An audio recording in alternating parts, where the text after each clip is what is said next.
कुंभारी मोपा परिसरातली दगडखाणींना देण्यात आलेल्या परवानग्याची संख्या किती आहे आणि त्या खाणी पर्यावरण व वाहतूक नियमांचा पालन करतात का? मार्गावर धावणाऱ्या अवजड वाहनाची दररोजची सरासरी संख्या किती आहे? ओव्हरलोड वाहनांवरती मागच्या 3 वर्षामध्ये काही कारवाई करण्यात आली का? अध्यक्ष महोदय, आज मी आमदार म्हणून इथं उपस्थित नाही आहे, पण ज्या प्रकारचा हा मोठा ॲक्सिडेंट माझ्या मतदारसंघामध्ये झालेला आहे त्याच्या वेदना व्यक्त करण्याकरता मी इथं उपस्थित आहे। एका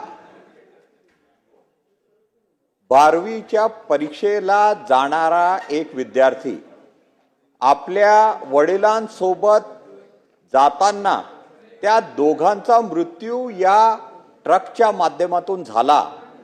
मी वारंवार या सभागृहामध्ये विनंती करत असतो की माझा जो मतदारसंघ आहे तो खाणींचा क्षेत्र आहे आणि मोठ्या प्रमाणावर जड वाहतूक या ठिकाणी होत असते आणि वारंवार विनंती केल्यानंतरही कोणताही निधी पीडब्ल्यूडीच्या माध्यमातून किंवा खनिज कर्माच्या माध्यमातून मला प्राप्त होत नाही आणि याच्यामुळे हे सगळे जे ॲक्सिडेंट होत असतात याच्याकडे लक्ष देण्याची गरज आहे। अध्यक्ष महोदय, आता याकरता माझे काही स्पेसिफिक प्रश्न आहेत आणि त्याआधी काही इन्फॉर्मेशन मी आपल्या मंत्री महोदयांसोबत शेअर करतो। सर, हा रस्ता नुकताच या रस्त्याची टेंडर झाला होता, 4.5 कोटीचा हा टेंडर झाला। त्यापैकी 1 किलोमीटर आपण कंप्लीट केला आणि तुमच्या उत्तरामध्ये दिलेलं आहे की 1 किलोमीटर आपल्या याच्यामध्ये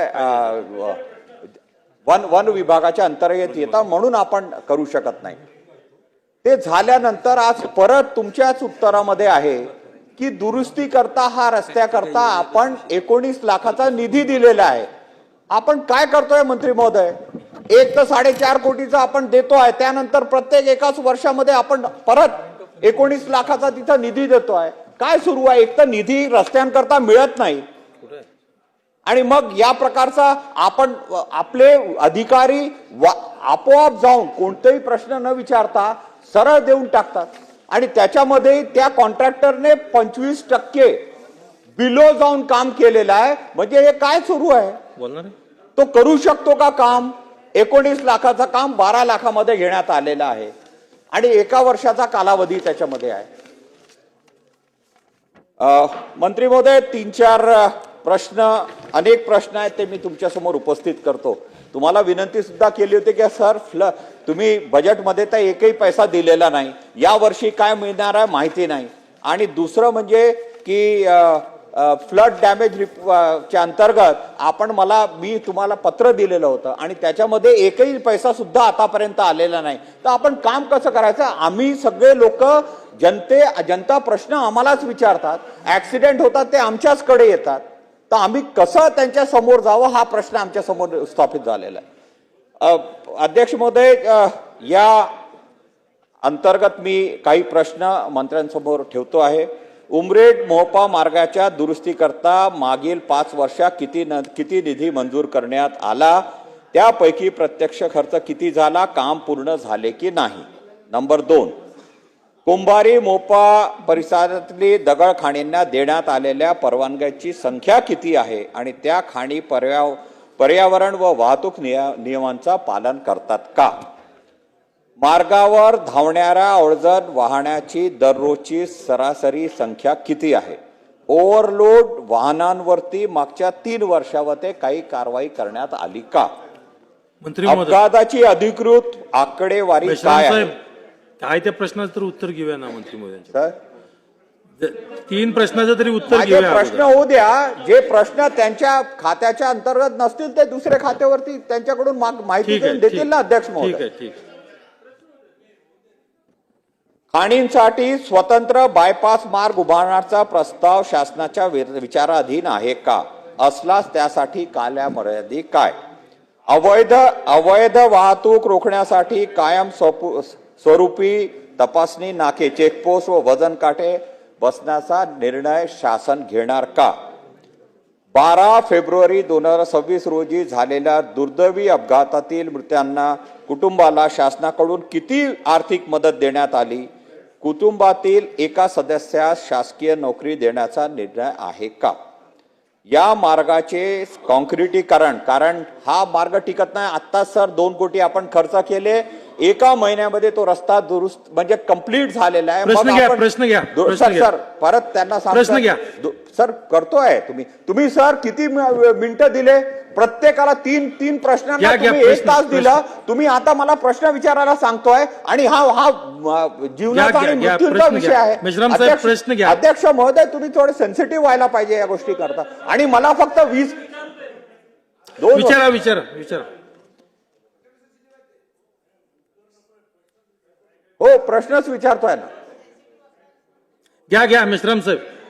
मंत्री महोदय उत्तर द्या या प्रश्नाचं. या मार्गाचे सिमेंट कॉन्क्रिटीकरण, दर्जेदार पुनर्बांधणी करता विशेष निधी आपण देणार का? आणि सर्वात महत्वाचे, या सभागृहात शासन स्पष्ट कालबद्ध कार्यक्रम जाहीर करणार का, की पुन्हा एकदा आश्वासन देऊन हा विषय पुढे जाईल? चला ठीक आहे. अध्यक्ष महोदय, या रस्त्याच्या बाबतीत या रस्त्यावर अध्यक्ष महोदय आपण याआधी 4 किलोमीटरचं रस्त्याचं काम 7 मीटरच्या यानं पूर्ण केलं, ते सुस्थितीत आहे, ज्याचा उल्लेख आता आमदार महोदयांनी केला. अध्यक्ष महोदय, त्यामध्ये जे काम आपलं मंजूर आहे 2023च्या अर्थसंकल्पात मंजूर होतं 3.75 मीटरचं, यामध्ये अध्यक्ष महोदय वन विभागाची परवानगी लागती आणि ही परवानगी घेतल्यानंतर आपण हे काम पूर्ण करू शकतो. तर त्याचा आपला प्रस्ताव पण आपण सार्वजनिक बांधकाम विभागानं या परवानगीचा वन विभागाकडे दिलाय. ज्या 19 लाखाच्या याच्याबद्दल सदस्यांनी इथं विषय मांडला, तर ते ॲन्युअल मेंटेनन्स कॉन्ट्रॅक्टमधलं 19 लाखाचं काम आहे. म्हणजे त्या याच्यामध्ये फक्त रस्ता जे काही खड्डे वगैरे असतील ते भरून हे करण्याचं काम आहे. त्याचबरोबर या याच्यावर ज्याचा उल्लेख केला गेला की बरेचसे तिथं स्टोन क्रशर्स आहेत आणि खाणी आहेत, त्यामुळे हेवी वाहतूक फार होती, त्यामुळे डांबरीकरण या रस्त्यावर टिकत नाही. तर त्यासाठी आम्ही प्रस्ताव जो आहे तो सार्वजनिक बांधकाम विभागानं साधारण कॉन्क्रीट रोड करायचा म्हटला तर साधारण ह्याला 24 कोटीच्या आसपास खर्च येतोय. तर तो प्रस्ताव निधी आणि निकषाच्या ज्याप्रमाणे आपण पुढची त्याच्यावर जी काही कार्यवाही ती आपण प्रस्तावित केली आहे. राहिला विषय रिंग रोडचा, तर त्याचा पण सर्वे इथं सदस्यांनी सूचना केल्या आहेत. आपण सर्वे रिंग रोडचा पण करून घेऊ आणि रिंग रोड कसा म्हणजे सगळ्यांच्या या ह्याच्यात उपयोगी होईल हा प्रयत्न केला जाईल. बाकीचे जे अध्यक्ष महोदय, आपल्याला पण माहिती आहे की खाणींना परवानग्या वगैरे, त्याचबरोबर रस्त्यावरची ट्रॅफिक ह्याचा जो विषय आहे ह्याचे म्हणजे सार्वजनिक बांधकाम विभाग ह्याच्याकडं ही माहिती नाही. हे महसूल किंवा जे परिवहन विभाग आहे किंवा पोलीस, पण आम्ही तरी बसून घ्या. हे जो अपघात मंत्री झाला महोदय बसून घ्या. आणि त्या अपघातामध्ये विद्यार्थीला म्हणजे मुलीला, मला वाटतं मुलीला सोडायला वडील चालले होते आणि ट्रकनं समोरासमोर धडक देऊन त्यामध्ये त्यांचा अंत झाला. खरं म्हणजे या अपघाताची माहिती अशी आहे, जी FIR माझ्याकडे आले त्या FIR मध्ये नोंद आहे की ट्रक ड्रायव्हर जो आहे हा दारू पिलेला होता आणि त्या दारूच्या नशेमध्ये त्याच्याकडनं गाडीवरचा ताबा खरं म्हणजे सुटला आणि हा अपघात झाला. पण काही जो रस्त्याचा खाणींमुळे रस्ता जो खराब झालाय त्याचं डांबरीकरणाचं काम करायचं, ह्याचं पण 4.5 कोटीचा आपला प्रस्ताव तयार आहे. त्याचं पण आम्ही जे काही ते करतोय, वन विभागाला आम्ही परत परवानगीसाठी हे करू की लवकरात लवकर ती परवानगी जे यापूर्वी मंजूर काम आहे त्याच्यासाठी लागणारी जी परवानगी आहे ती लवकरात लवकर त्यांनी द्यावी, म्हणजे ते पण पूर्ण करता येईल आणि उरलेलं काम पण आम्हाला पूर्ण करून देता येईल.